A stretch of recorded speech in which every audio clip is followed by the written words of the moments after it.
આવું ક્યાંય લખ્યું નથી. આ તો ભગવદ્યો અમને કહેતા હતા, એટલે અમે તમને આ મેં ક્યાંય વાંચેલું નથી ભગવદ્યોની વાણી દ્વારા. તો ઘણા સખડી ધરાવતા હોય ને રોજ ખીર ધરાવે, એની અંદર બધું આવી જાય. તો ઠાકોરજીને ખીર બહુ વાલી, પણ શું કીધું? સોહા હતી. જળ કેવું લેવાનું? સોહા હતું. સામગ્રી કેવી ધરવાની? સોહા હતી. જો કરિયાણા ત્યાં હોય ત્યારે વસ્તુ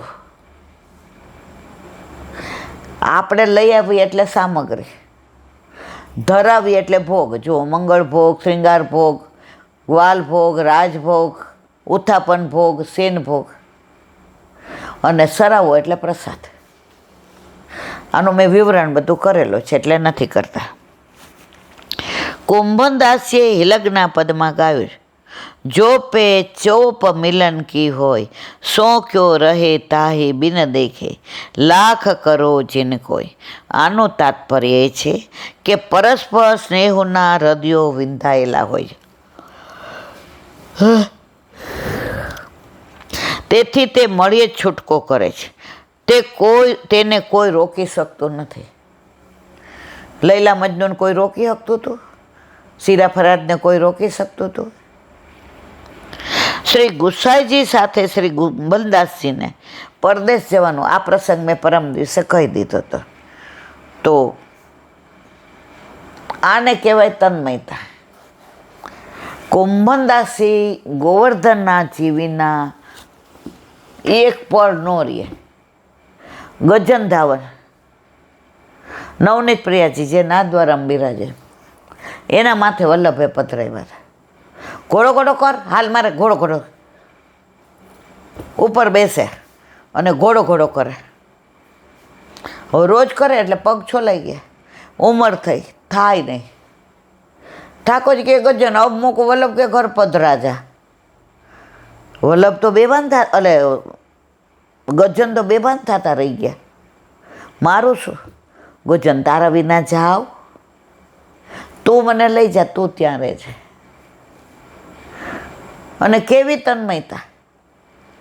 અક્કાજીએ પાન લેવા મોકલા તો ગુરુ રાજ્ઞા ઉથાપાય નહીં, અહીંયા રાજભોગ થઈ રહ્યો, આમ મોટું કરીને બેઠા. જેને વલ્લભ ધરે તોય નો આરોગ્ય આમ કરીને બેઠા. કા મારવાલા મેરો ગજન આવે ગો તબરો ગો. હકાજીએ દોડતા મોકલા. ઓલાય ત્યાં મૂર્છિત થઈ ગયા હતા પ્રભુ વિના. કાનમાં કીધું હાલો નવનીત પ્રિયાજી, આ દોડા. એ તો પ્રેમ કી બાત હે, એવું તો બંદગી તેરે બસ કી નહીં. આજે બહુ શ્વાસ ચડે છે, બોલાતું જ નથી.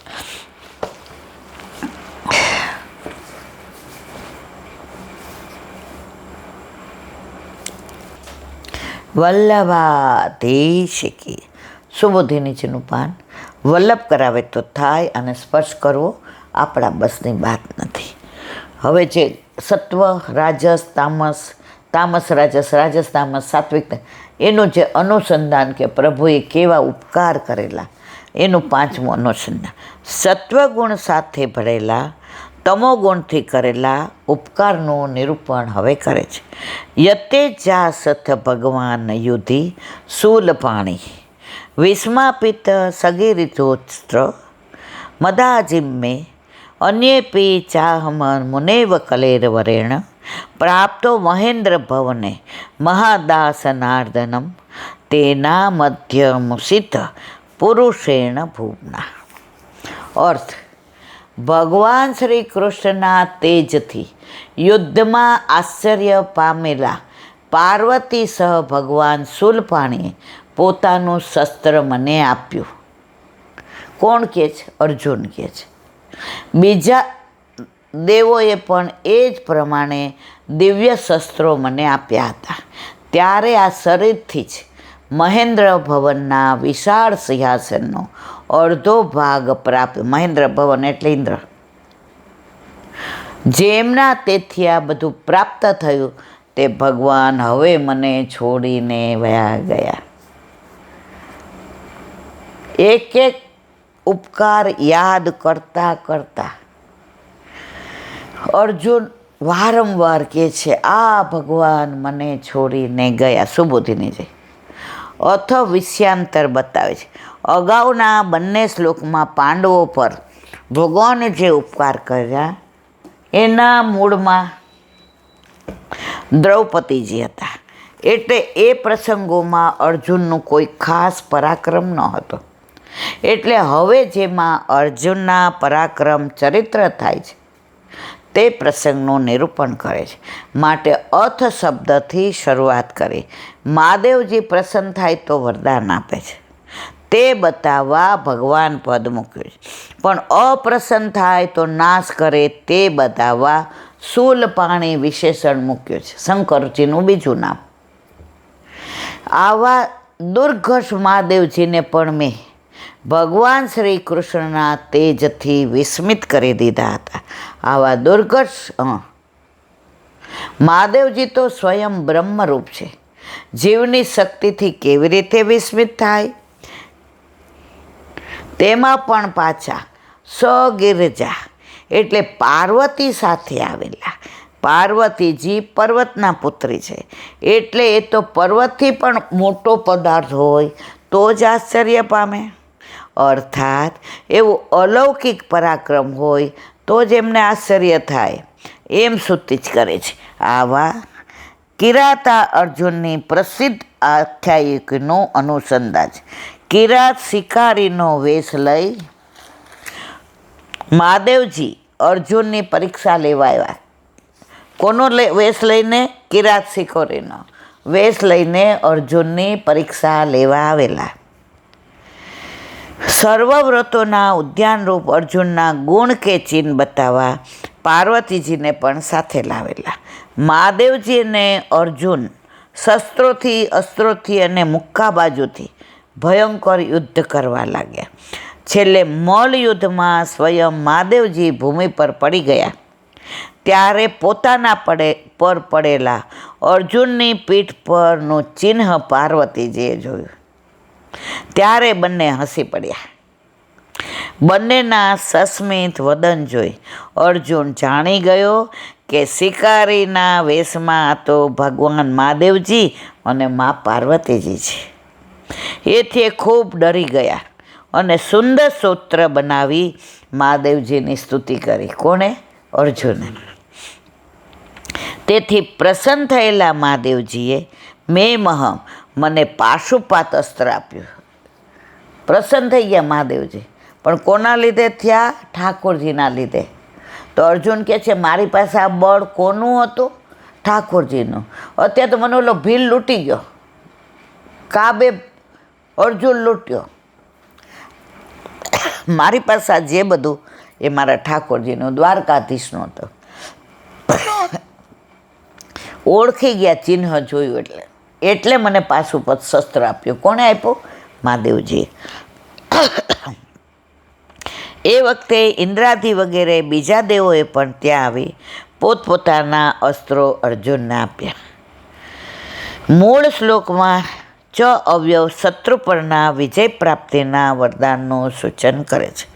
તે અસ્ત્રોના પ્રયોગની સિદ્ધિ માટે મહેન્દ્રએ પોતે મોકલેલા એના સારથી માતલી સાથે હું આ શરીર સાથે જ મહેન્દ્ર ભવનમાં ગયો. ઇન્દ્રએ બોલાવ્યો. કોને? અર્જુનને.